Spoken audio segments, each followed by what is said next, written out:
diggante yéen ak Pape Djibril Fall. lu ko jiitu li tax ñu jot ci information moom moo di professeur mi suñu ginnaaw moo véhiculé benn audio boo xamante ni mi ngi laaj ay parrainage am ki nga xamante ni moom moo di Pape Djibril Fall. génn na moom indi tontu waaye balaa ñu xuus ci loolu noonu lépp yéen lan moo waral tey jii ngeen defoon choix ànd ak Pape Djibril Fall ci local yi ñu jëm et approche bi nu ngeen def ba approché ko. bon vraiment répondre question boobu dinaa ci sawar a tontu. parce que li ko waral déjà dafa simple. ndax wóor nañu léegi ne nit mënatul dem yow kese élection gagné ko loolu mooy première des choses. mais li ñu jëkkoon a yëkkati ñun mooy dañoo amoon suñu coalition bopp. def nañ fi point de presse ba lancé ko. coalition bi mooy tudd Jëriñ Sénégal. ñu amoon ay mouvement ay partis politiques yi nga xamante ni àndoon nañu ak ñun. pour porter la candidature donc du professeur Amsatou Sow Sidibé. léegi nag bu ñu demee ba ci biir ñu am ay contraintes. par rapport ak li ñu laaj ci parrainage. ñu ne nag lu évident comme mënuñoo bañ a dem élection ndax parti politique moom bu lu koy dundal. muy participer au suffrage.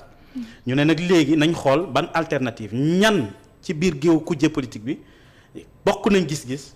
bokk nañ ay principe bokk nañ ay valeurs mun nañ ànd ak ñoom dans le cadre d'une coalition pas pour ñu porter ko léegi mais au moins pour ñu accompagner. D'accord. Donc ci loolu on a eu pas mal de propositions yàlla xam na ko. ay propositions yu bëri. mais dafa gis ne amuñu woon benn trajectoire amuñu woon benn vision par rapport ak ñun nu ñu gisee donc suñu politique. D'accord. Pape Djibril moom ak professeur Amsatou Sow Sidibé donc ñoom ñoo waxtaan parce que professeur sax moo ko lancé. du Pape Djibril moo ñëw ci professeur mais professeur moo gis ne comme parti bi proposé nañ ko nañ ouvrir à d'autres coalitions moo contacté Pape Djibril Fall dans le cadre d'une coalition. ci naka la ko contacté. def comme ni mu ko waxee ci point de presse effectivement donc ci téléphone la ko woo. donc ñu waxtaan comme ay kilifa d'accord ci ay principes après ñun nag man mii di mandataire man mi wax ak yow ñun ñu soog a am sañ-sañ parti bi yabal ñu. pour ñu jël suñu parrainage jébbal ko coalition Pape Djibril Fall. donc contact bi noonu la demee. donc bu ñu waxtaanee ba d'accord. ci la ñu soog a décider ni kat nañ leen yóbbal lépp li nga xamante ne dajale woon nañ ko ci juróom-benn weer yi nga xamante ne def nañ ko ci parrainage. nañ ko yóbbu ci coalition ndax kilifa yi d'accord nañ. pour ànd liggéey ci élection législative. laataa ngeen di waxtaan sax ba yóbbu parrainage bi ñëw yan toogaat ngeen jot a def ak moom Pape Djibril Fall laataa ngeen tamit jébbal parce que war na laaj au moins des waxtaan yoo xamante ni xaw na yaa un peu ba kóolute gi mën a dugg li ngeen jot a am ci askan wi ngeen koy jébbal. effectivement man dama gis ne. waxtaan bi diggante Pape Djibril ak professeur. donc dañoo waxtaan ba d'accord. ndax yan point par exemple ne déjà dañu ànd ci coalition. waaw également waxtaan nañ ñoom ñaar par rapport ak ku nekk lan moo war a nekk sa position ci biir coalition bi parce que lu simple la. xam nga coalition. wala ànd nit mënul forcer nit foog ñu ànd liggéey. loolu amut. dëgg la da ngeen di d'accord ngeen ànd d'accordu leen ku nekk dem yoonam. donc ñun xam bi ñu xam professeur Amsatou Sow Sidibé ndax man mi di wax ak yow ku ko jege laa. d'accord 2012 ba tey. maa ngi ànd ak moom suma engagement politique ci wetam laa ko jàngee lépp li ma xam tamit ci wàllu politique ci moom laa ko xàmmee te li ma booleeg moom kóllëre la ndax dafa am fu ñu jaar avant moo wax waxu politique ba mu sooboo ci langue politique bi nag ma ne ko jot na ma ñëw jàppale ko ndax ki la ma sa teewal même bu dee benn fan bu dee am nga tuuti kóllëre war nga ko mën a jàppale donc ci cadre boobu laa ànd ak moom ba tey ma nekkoon mandataire am 2019 man mii di wax ak yow élection 2019 maa yóbbu parrainage yi man maa dem au niveau du conseil. kon kenn du ne amoo expérience kenn du ma wax ne aw ma expérience ci wàllu parrainage. ndax ki nekk déjà 2012 ba tey ci langue politique bi. dem 2019. représenté ko au niveau du conseil constitutionnel. donc kooku xam na parrainage. d'accord ok donc man am professeur Amsatou Sow Sidibé daf ma woo le jeudi 5. ne ma kat d'accord naa ak Pape Djibril pour ñu ànd dem coalition. alors comme d'accord nañ. te ñoom dañoo war a déposer seen parrainage le jeudi 5 à 18h. parce que ay 17h lañ ma contacter. ma ne maa ngi soog a wàcc kat liggéey mais comme waxtaan ngeen ba d'accord rek man aussi ndaw laa rek dañ ma yónni donc foog ma dem. ci laa jël su may parrain. dem yóbbu ko. ñoom ñu ne ma woon 18h la ñuy déposer ñoo ngi direction générale des élections. bi ma nekkee ci yoon bi ñu ne ma nekkatuñu foofu donc naa leen fekk seen quartier général. d'accord am ñu ma booleeloon nag. donc ñi nga xamante ne ñoom ñooy gérer ay parrainage am. d'accord man mii di wax ak yow musuma teg Pape Djibril Fall bët.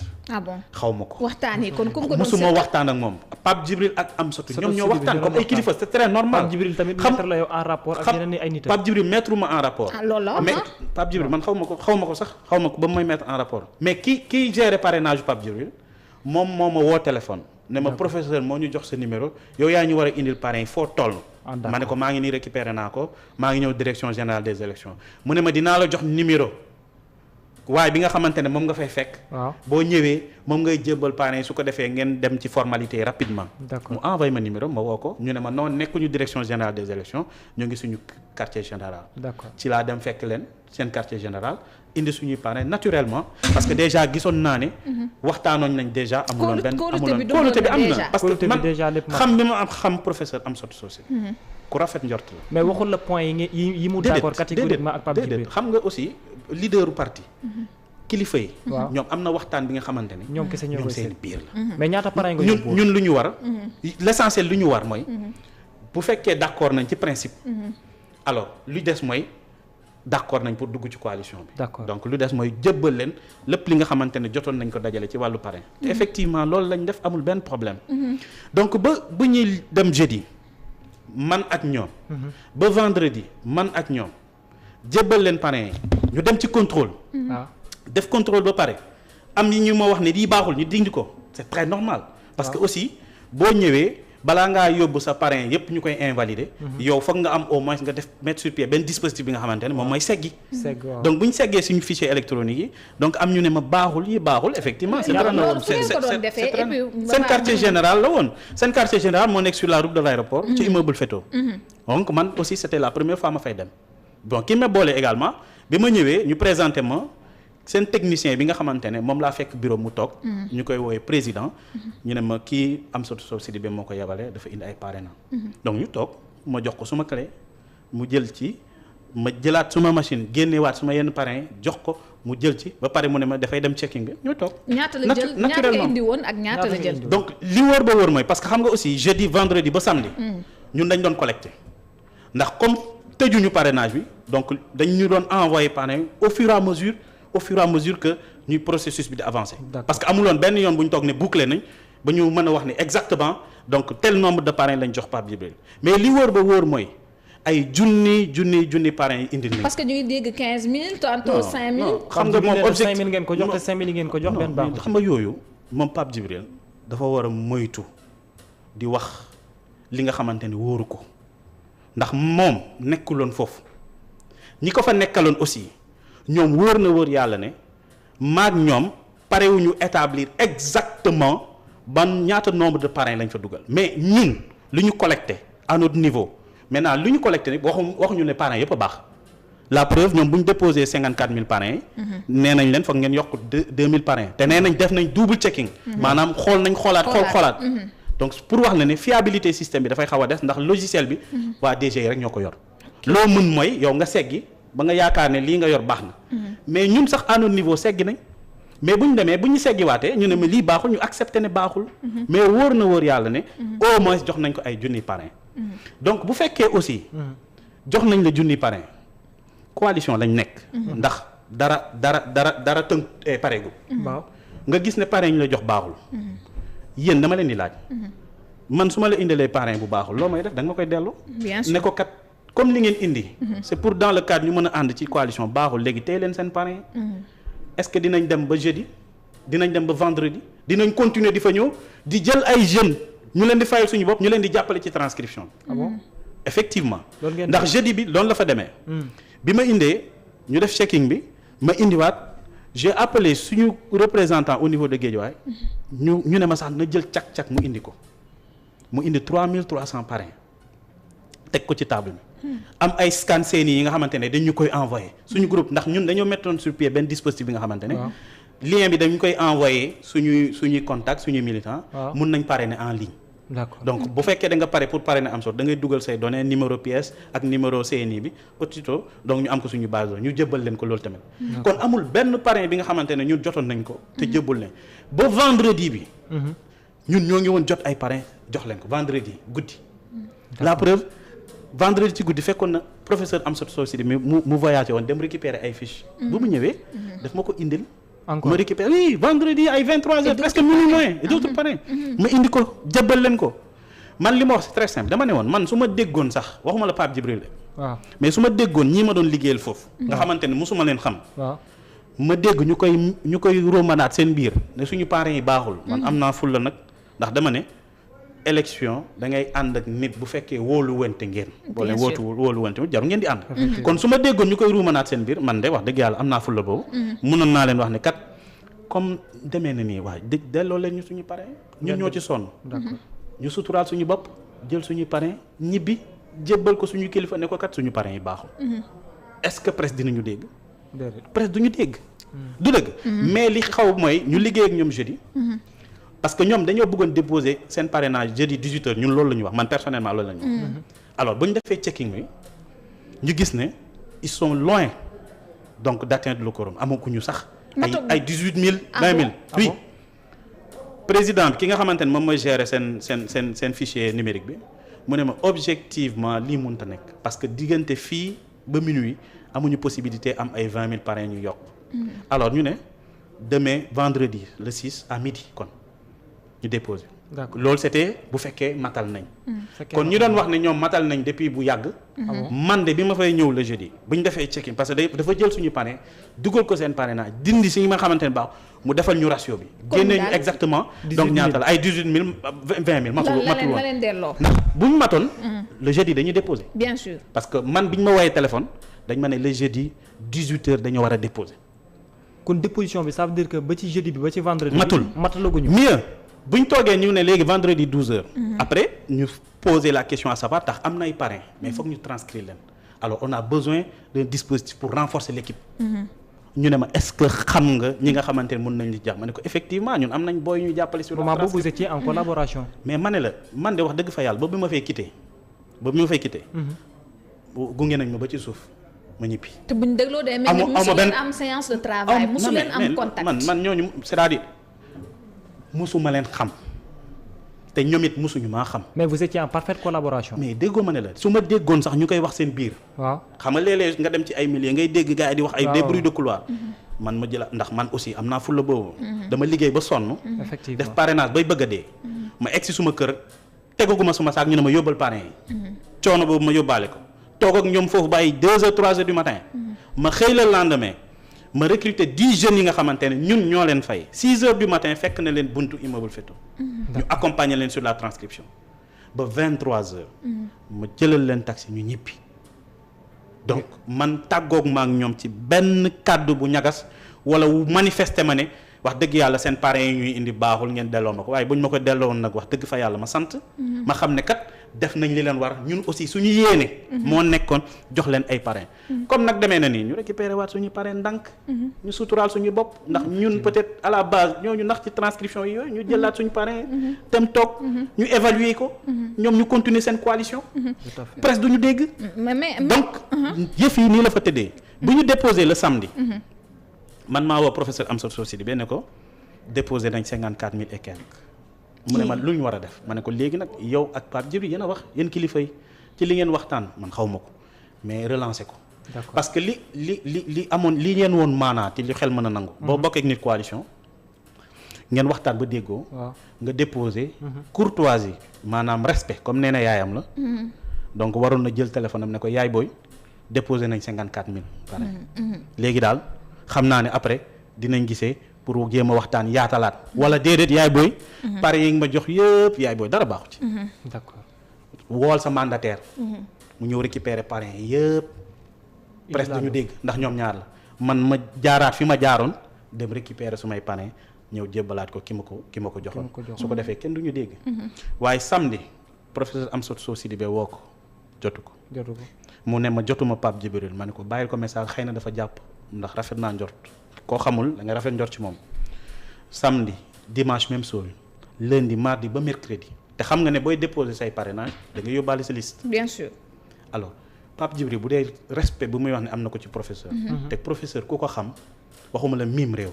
waaye boo génnee ci biir àdduna bi sax xam ne ku am cër la ci doomu aadama. tout à fait man moo ma yar. ku am cër la ci mbindeef. ba may nekk ci keppaaram 25 ans la am maa organisé campagne présidentielle am 2012. ma nekk xale bu ndaw. donc am confiance ci jeune. fépp fu muy dem fu muy tasanteeg ay kilifa ci àdduna bi dafay téye suma loxo suma jeune. mu ne ma kañ ñu dem ndax confiance ndax wóolute. du kooku mooy jóg di jéem a yàqal Pape Djibril mi nga xamante ne comme woote ne am na cofeel ci moom.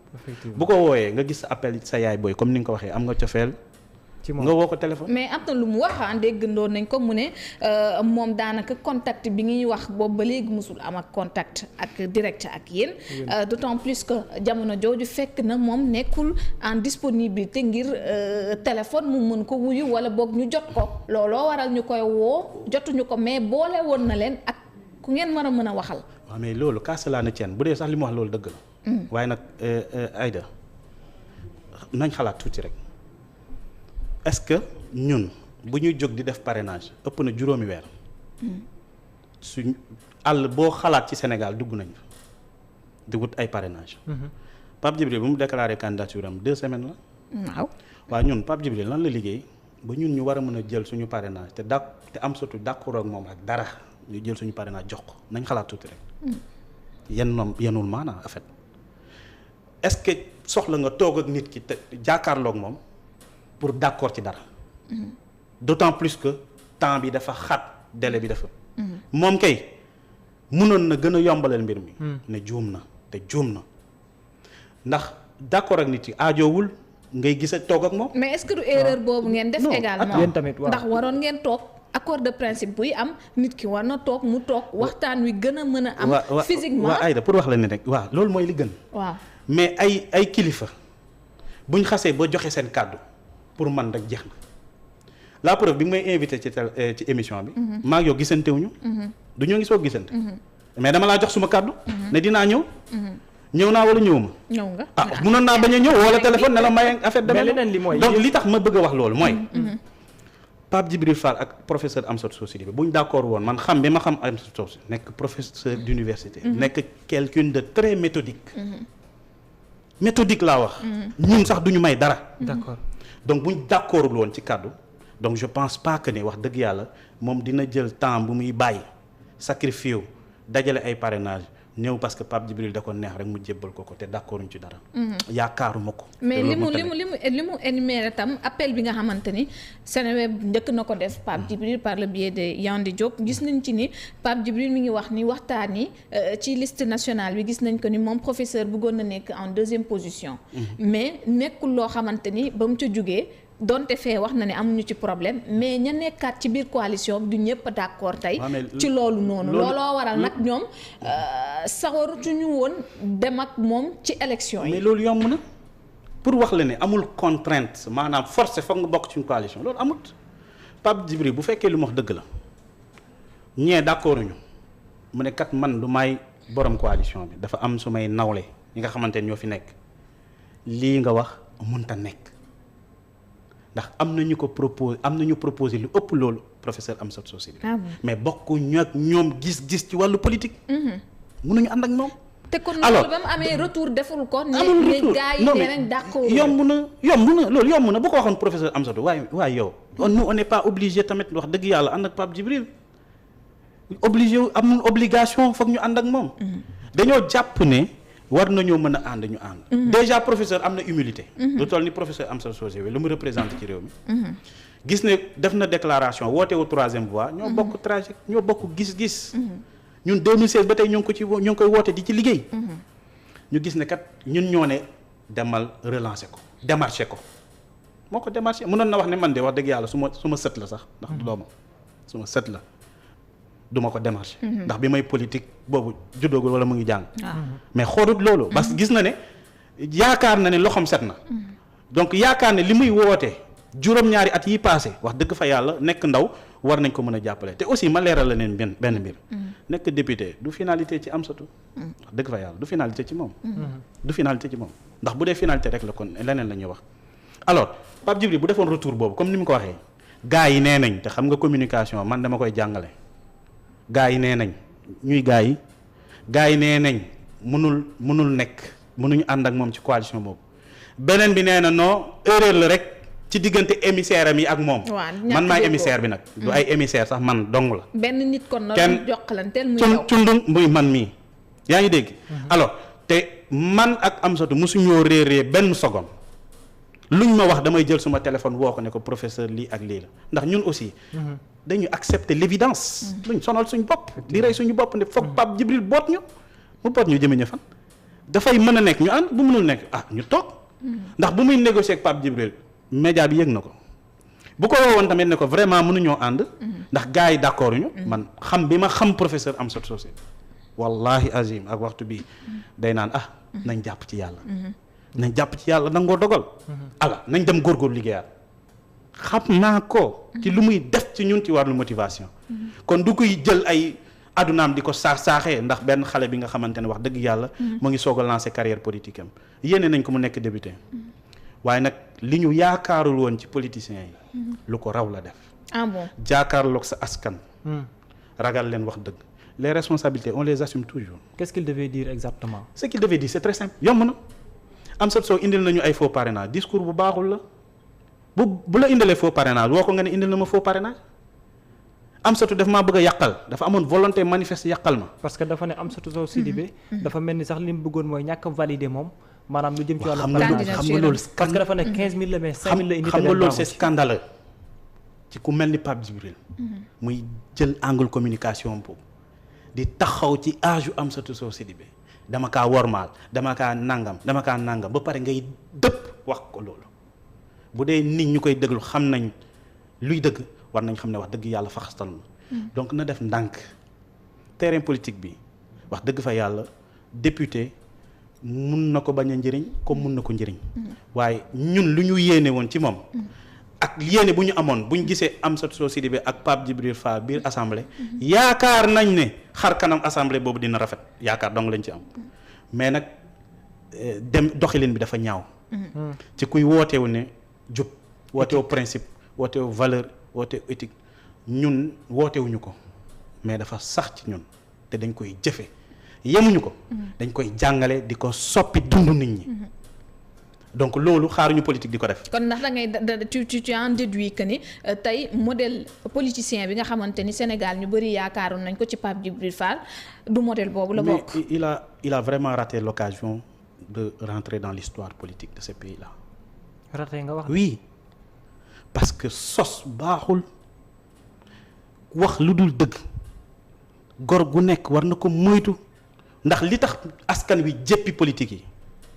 lu tax mënatuñ leen déglu mënatuñ leen may nopp chaque jour seen wax di jëf di waroo ak seen jëfin man xam bi ma xam professeur Amsatou Sow Sidibé Pape Djibril Fall nu mu ko waxee nii ndax gisante wuñu loolu wax dañoo waxtaan téléphone waaw d'accord ngeen wala d'accord leen d'accordu leen ok waaw ñun lu ñu fay wut man lu ma fay wut jeudi lu ma fay wut vendredi lan laa fay def awma lu ma fay def ndax buñ ma fa yabalul woon tamit xaw ma leen donc buñ d'accordul woon wax dëgg fa yàlla man xam bi ma xam professeur du ne mukk nañ jël suñu parrain yóbbu ko. mais après tout cela woo ngeen ko jéem ko contacter c'était pas possible. moom tamit rappelé wul leen est-ce que yow tamit def nga effort u delluwaat ci ñi ñu la boole woon pour ngeen di communiquer jéem leen xamal ne ñun kat on a des problèmes ndax Pape Djibril on n'arrive pas à le joindre.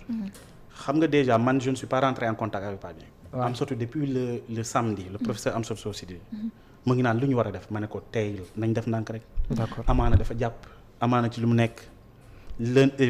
samedi dimanche lundi mardi ba mercredi bi may wàcc 17h mu ne ma jaaxle naa maa ngi koy woo du jël ma ne ko envoyé ko dernier message ne ko kat maa ngi lay woo jëloo ma te budul dara sax woote bu muy wooteew ne am na ko cofeel ci professeur Amsatou Sow Sidibé bu gisee appel manqué am na mën na réagir man mii yow Mbaye mii aja su ma gisee sa appel manqué dinaa la woo laaj la lan la ba xam jàmm la loolu mooy courtoisie loolu mooy weg nit ki. si c'est fait plusieurs fois. boo amee waxuma la nag ñeenti fan successive te mu leen que ne booy déposer say parrainage da ngay déposer ñun. Amsatou wóoroon mais lu mu ko doon doyee sax est-ce que xam na ko. xëy na dafa koy interpréter rek laaj ko man wóor na wóor yàlla ne même bu lii mu waxoon ci presse bu ko waxoon Amsatou dina ko ñaawlu. mais dina naan wax dëgg yàlla nañ ko mais li ko métti mooy.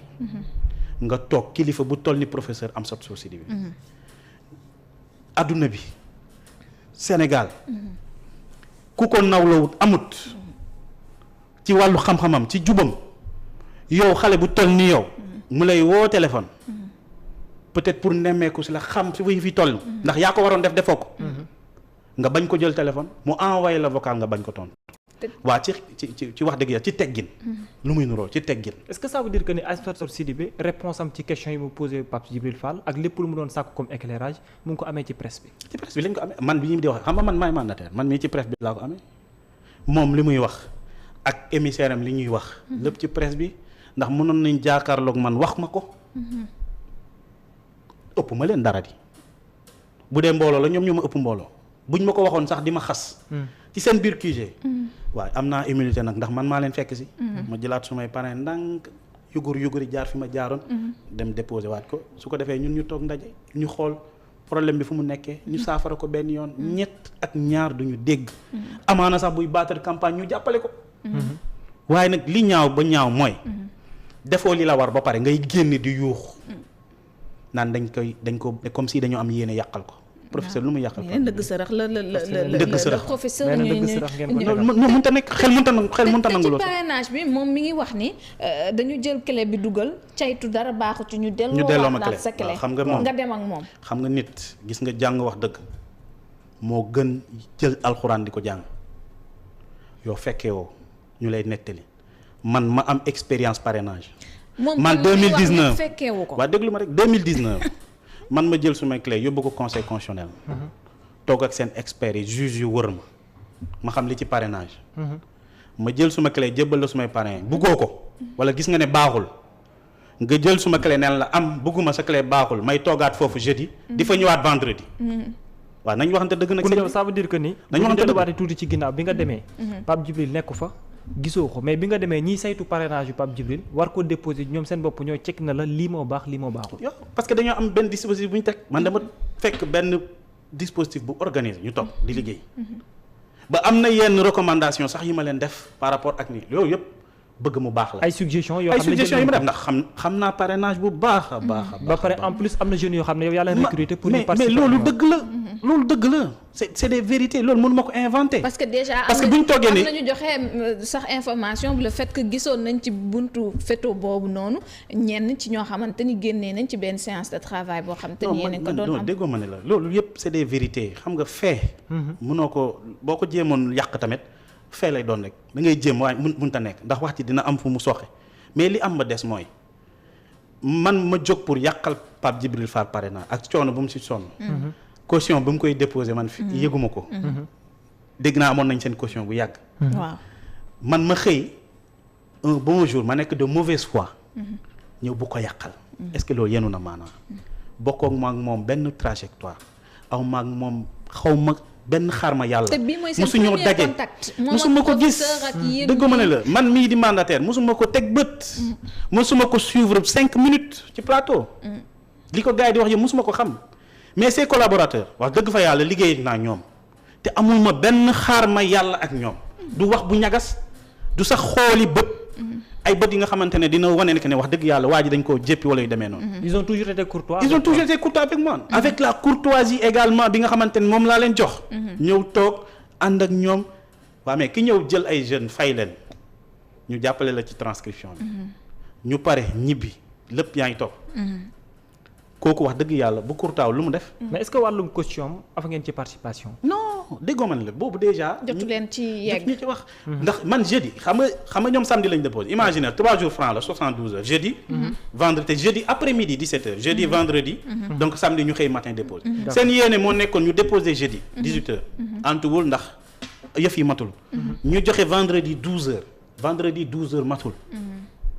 alors ba finalement vendredi ay xaaju guddi. donc ci la affaire yi soog ma ñu xëy la samedi 8 heures dem déposé.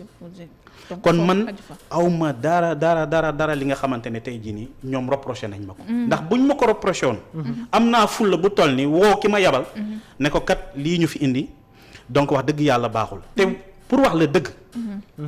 bu ñu saytoo suñu parrain physique yi. waaw bi ma ñëwee le vendredi ki nga xamante ne parce que bëgg ma tudd turam. ki nga xamante ne moom mooy gérer parrainage am dama ñëw mu ne ma kan mooy seen mandataire ci bërëbu sàngam ma ne ko diw la mu ne ma ah moom de parrain yu mu indi baaxul physique ma ne ko baax na mu def ko ci enveloppe. bind ci faux bind ci nombre bi. mu delloo ma ko. mu toll ci ñaata. waaw mu ay 2000 et quelque. laaj ko li ma def. bu dee day waxal te yàlla tax maa jël suma téléphone ne ko professeur ne ko suñu mandataire bu nekk barabu sàngam donc parrain yu muy indi baaxul Mohamed moom ma koy soog a jox ma jël téléphone bi parce que waa ji mu expliquer ko comment ça s'est passé. professeur ne ma récupérer lépp comme baaxul.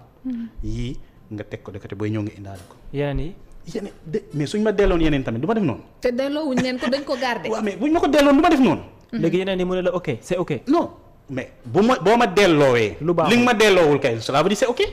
ndax man li nga ma delloo ba nga bind ci faux ba nga wax ma kan moo leen di représenter seen barabu sàngam ba ma joxe tur. ba ma woo professeur ñu waxtaan. donc wax dëgg fa yàlla. bu doon lépp tamit noonu la fa demee. lépp tamit noonu lay def. du ma ci xool Masamba du ma ci xool Mademba dinaa woo ndax man dañ maa yabal li may bañ rek mooy ci processus bi ma ciy yàq dara dinaa woo professeur kat ne ko suma parrainage yi ma indil yëpp dajalal nañ ma ko mu ngi nii. waaye nee nañ benn baaxu ci.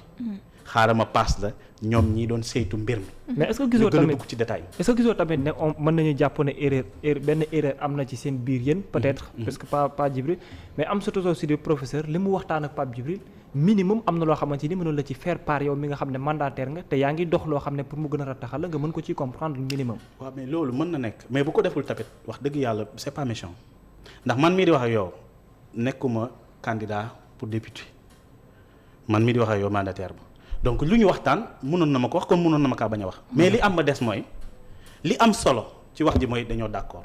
jubóo nañ daal buñ jub non mais attends buñ jubawul nag wax dëgg yàlla ki déclaré candidature en 2 semaines yow depuis ay weer yaa ngi daw. xanaa du parce que daf laa neex rek bu fekkee noonu la aussi amuñu woon kenn ku ñuy jàppale amuñu dara lu ñuy def. loolu aussi dinañ ko waxtaan au niveau des instances du parti. ne ko kat kon amuñu parrain amuñu coalition bu ñu bën a dem. am na ku ñu gis mën nañ ko jox suñu parrain te yàlla tax. léegi tey fi mu nekk nii ci ban tolluwaay parce que bu ñu xoolee avocat bu Amsatou Sow professeur gis nañu ko mu wax ni que li muy suggéré Pape Djibril mooy mu seet nu mu mën a waxtaanee que professeur am ak moom déggoo lu ko mooy dinañ dem ci direction générale des élections kalaame ko fa ngir ñu mën a caytu parrainage ya ñu jébbale ñoom ndax seeni yos bokk ca ndax foofu ngeen taxaw ba tey. loolu man wax dëgg yàlla du suma cër malgré xam naa yoon nag ndax juriste la du suma cër. suma cër fu mu yem mooy lii ma fekkee. kenn nettaliwu ma ko. maa ko fekkee ñëw wax ko nu mu demee tamit. ak suma aqulaay taala seetuma ci Amsatou seetuma ci Pape Djibril seetuma ñu ma daan collaborer dama xool suma njaboot. waaw dama nekk xale. ma xool suma njaboot. wax ne kat bu wax bu yenul maanaa jibee waxal li nga ci xam li ma fekkee laa ci. dëgg la maintenant ban posture la avocat bi di am loolu avocat bi la incha allah li ci war dinañ ko def. mais yéen kay Pape Djibril tamit en ce qui vous concerne Pape Djibril man en ce qui me concerne. ndax yéen di ngeen ko nangu le fait non man que ubbil ngeen koy buntu ngir ngeen mën a laayante biir waxtaan. xam nga kooku am na ba noppi. xam non li am na ba pare. waaye nag li mu def mënoon na jàkkaarloowaat ak sénégalais yi ne man maa tooñ suma yaay maa ngi jégalu. d'accord loolu bu ko defee wax dëgg fa yàlla nit ñi xam ne moo tooñ jéggalu na waaye imaginel rende la ba pare dem jaale la amul sens lu toll ni professeur Amsatou Sow Sidibé ñu lambee ko ci dëkk bi. moo bëgg a yàqal Pape Djibril moo bëgg a xañ kanda moo ko jox ay faux parrainage pour yàq fiche waaye nañ waxante dëgg nag. professeur Amsatou Sow Sidibé mais ñu bëri na ŋàññ nañ tamit le fait que professeur Amsatou Sow Sidibé audio woom di taxawaalu ci mbedd mi. ñu yëgee ko foofu te ba muy waxtaan ak Pape Djibril wax dëgg ñun yëguñu kenn yëguñu. mais audio bi est-ce que déglu ngeen ko. déglu ngeen ko. déglu nañ ko. lu mu ci wax. déglu nañ ko ba mu jeex. li mu wax dafa simple audio bi. lu mu ci wax dafa très simple. déglu nañ lépp kay. naan la maa ngi lay woo. mais lan mooy siiwal non mais loolu moom wax dëgg yàlla Amsatou Sow loolu du cëram professeur Amsatou du siiwal du genre boobu. kon kooku du genre boobu. loolu est-ce que ci intérêt Pape Djibril la muy tas lu ni mel. non mais du professeur Amsatou Sow Sidibé du genre boobu. wax dëgg fa yàlla xam bi ma ko xam pratiquer ko lool. du genre loolu mais ki ñu war a reprocher te reprocher wuñu ko mooy moom bu defoon loolu mu waroon a def. audio du génn. audio fu muy génn dem audio du am sax. mais ba ñu génne audio yoon am na laataa audio bi di tas rek mu mel ni li ñu bëgg a régler problème bi mooy audio boobu tas presse bi jot ci Sénégal. waa léegi damay laaj te yoon am na. nañ taxaw seetlu. li Pape Djibril def. ak li Amsatou Sow def bu ñu ko naroon xayma ci wàllu ñaaw teef waaw li Pape Djibril def moo gën a garaaw loolu ndax moo indilee ku toll ni professeur Amsatou Sow bi woo la téléphone ñeenti fanu yàlla nga dummóoyu ko mënoon na ko envoyé li may tooñee mbokk mi sax ma ne ko mënoon na ko envoyé SMS sax peut-être am na kersa wax bu dul loolu sax comme respect bi nga wax nga ne jox nga ko cër nga envoyé ko texto de ko kat professeur man lii ak lii ak lii ak lii xam bi ma xam soxna si xam naa ne dara newul ci xol bi mën na accepter pour rien. non déggoo ma ne la wutul dara dara newul ci xolam surtout yéene bu mu am ci ndaw ak maa ko xam yéene bu mu am ci ndaw man de mun naa ko seede te ñëpp ñi nga xamante ne jaar nañ loxoom université ëpp na 40 ans xam nañ ban yéene la am ci ndaw loolu moo ko motivé ci Pape Djibril. mais effectivement xëy na confiance boobu la am universitaire jàngalekat donc yaa ngi dégg vraiment mu jàpp ne ndaw mooy avenir u ëllëg surtout bu nekkee ndaw bu loxoom set d'accord di liggéey di jàppale nit ñi di leen orienter di leen di waxu mais loolu wax dëgg yàlla ku mu doyul lu lay doy ba pare yemuñu ci loolu mu am humilité moom professeur Amsatou Sow Sidibé woo ko téléphone ne ko damaa bëgg ñu liggéey ci sa coalition munoon na ko cee bañ a fekk waaye ku def yooyu yëpp la moindre des choses nga déposer sa liste te mu leer na que ne tey jii nii participer na ci dama ne même bu dee benn parrainage waxuma la ay junni de dama ne bu dee benn parrainage la fa indi waaw munoon nga ko woo ndokkeel ko ne ko yaay booy wax dëgg yàlla gis naa sa taxawaay yéene woon nga ma soo amoon 54 000 yëpp yaa ma koy déposer waaye sa benn parrainage bi doy na ma sëkk neex na ma ku leen di dégg mais ginnaaw lii yëpp fu mu toll nii liñ mën a jàpp mooy possibilité moom wala leneen mënu fee am léegi moom gëm yàlla rek moo fi mën a des avenir u Carlene voilà